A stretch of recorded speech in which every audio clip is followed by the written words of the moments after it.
Let's get started with our first news. Ilya, is he not that good?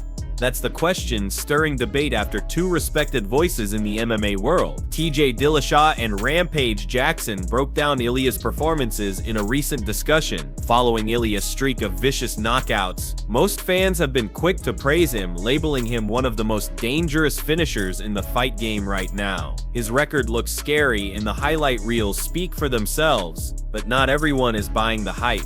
Up until now, most of the criticism directed at Ilya came from online fans, people pointing out technical details or questioning the level of competition he's faced. But now, that conversation has taken a turn. UFC legends TJ Dillashaw and Rampage Jackson have stepped in, and their voices carry weight. In a clip that quickly went viral, both fighters shared the same core message. While Ilya is clearly talented, the reason he's been dominating may have more to do with his opponents than with Ilya himself.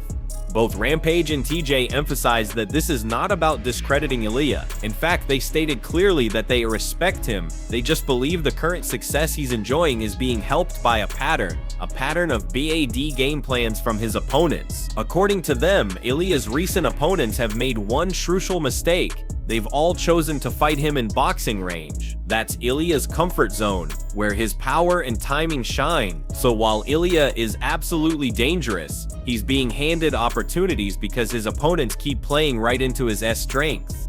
Fans who enjoy the technical side of the sport will appreciate how they broke it down.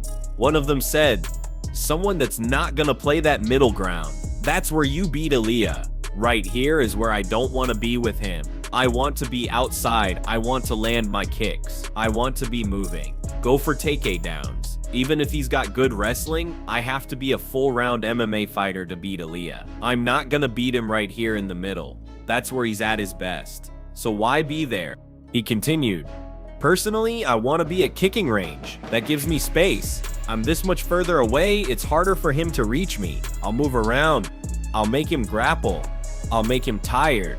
Then Rampage added, "Hey, I'm a big fan of Ilya. I hate that I'm about to say this, but he's right. What's Ilya's number one weakness? Head kicks. He got kicked in the head and dropped. You can see it on tape. He's vulnerable there." Rampage went on, "If I were fighting a guy like Ilya with solid boxing, I'd use the cover roll. He's got a good jab, but how often does he set it up properly? I'd parry that jab and roll into a counter. That's not a secret, it's just something guys don't use anymore. Most fighters throw a punch and pull straight back, and that's a mistake." Moving on to the next news, Khamzat fires back at Adin Ross. And let me tell you, this one got real weird real fast.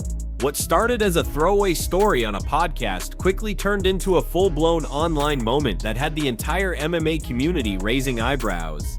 So here's how it started. During a live episode, Adin Ross casually claimed that someone from Khamzat's camp asked for, wait for it, $700,000 to appear on his stream. Yes, $700,000 just for a live stream appearance.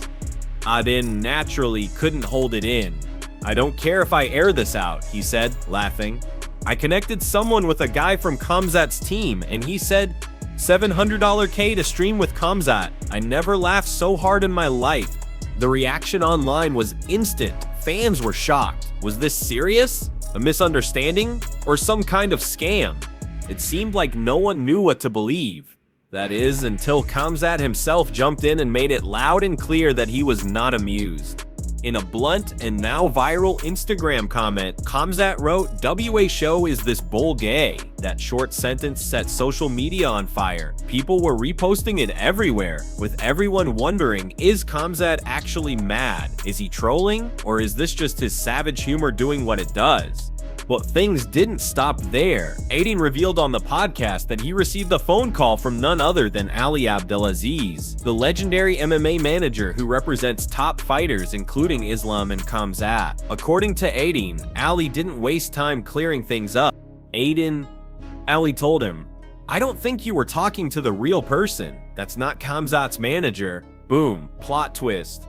Turns out, the individual asking for $700K wasn't even affiliated with Khamzat. It was a fake manager, a scammer, pretending to represent him, trying to secure massive payouts and pocket the money. Wild, right? But it doesn't stop there. Edian added that the same fake manager had previously offered to book Khamzat for just $100,000. That raised even more questions. How did the price suddenly jump from 100 to 700 grand? Was this a case of extreme inflation or just next-level grifting? To his credit, Edian took the whole thing in stride. "I respect the hustle," he joked. "But that's wild." He made it clear that the stream didn't go through, and thankfully, he didn't lose any money. But he left the door open. Maybe, just maybe, if the real Khamzat team gets involved, the stream could still happen. Imagine that crossover, Khamzat, one of the most ferocious fighters on the planet, chopping it up live with Adin Ross. Yeah, it would break the internet. For now though, one thing's certain, the drama, the fake reps, and the $700K ask, that saga left a mark. Now shifting gears, Khabib Nurmagomedov has once again delivered a heartfelt and deeply spiritual message, but this time it's directed at someone who's long been both a rival and a cautionary tale. McGregor, the former lightweight champion known for his humility and unwavering discipline, spoke openly about the controversy surrounding McGregor in recent years, and while Khabib didn't use his name directly, the message was unmistakably clear. He wasn't attacking, he was warning. "I don't want to mention his name," Khabib said quietly. "This is punishment." And he keeps doing this, keeps doing this, keeps doing this.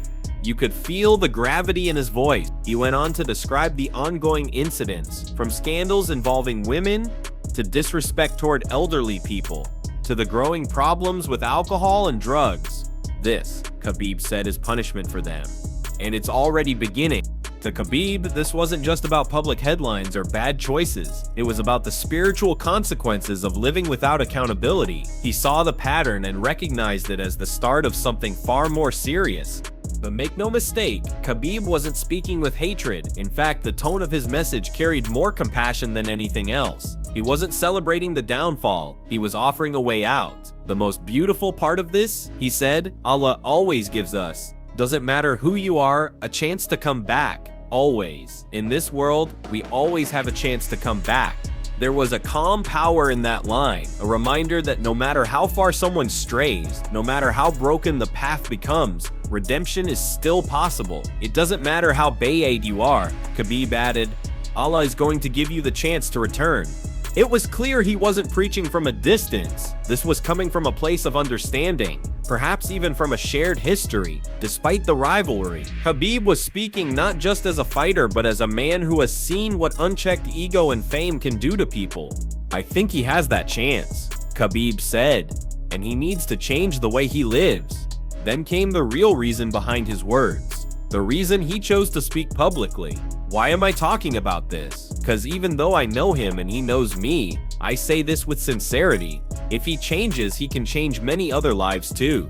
And there it was, the core of Khabib's message. Change isn't just for the individual, it ripples. When someone in the spotlight takes responsibility, it inspires others, it sets a precedent. It becomes something bigger than personal growth. If you're not going to change, he warned, there will be punishment, always. In the end, it was more than just a message to McGregor. It was a message to anyone watching, a reminder that no matter how far you've fallen, there's still a path back. But walking that path, that choice, that responsibility is entirely yours.